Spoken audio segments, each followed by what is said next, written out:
lorsque la donation Daniel Cordier est entrée au Centre Georges Pompidou, au Musée national d'art moderne.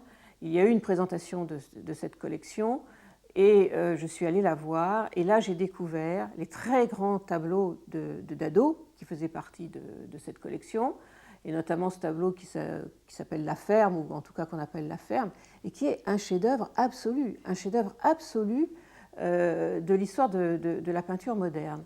Et je sais que j'ai reçu un très grand choc, parce qu'en fait, moi, mes goûts me portaient beaucoup plus vers l'abstraction, vers des choses beaucoup plus épurées, géométriques, etc.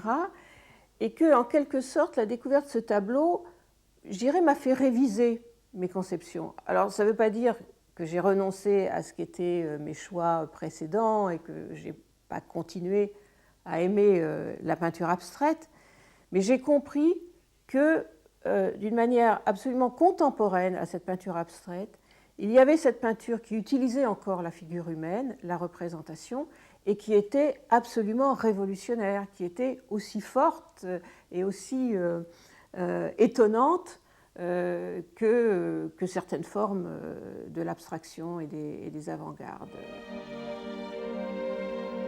On commence à rêver d'un monde qui aurait été entièrement recouvert avec les dessins de Dado. Et je trouve que c'est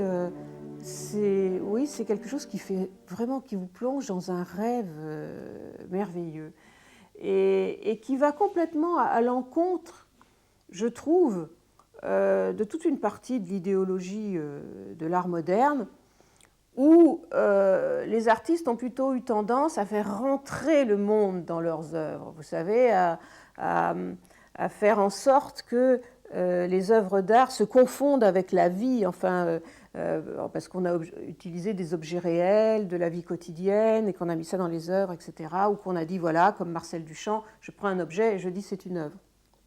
Dado, il a fait le contraire, c'est-à-dire qu'il a transformé le monde en une peinture. Et ça, c'est un geste d'abord d'une autorité extraordinaire, et puis comme je dis, qui fait rêver, quoi, qui vous plonge dans un monde qui devient celui d'un peintre. Ouais.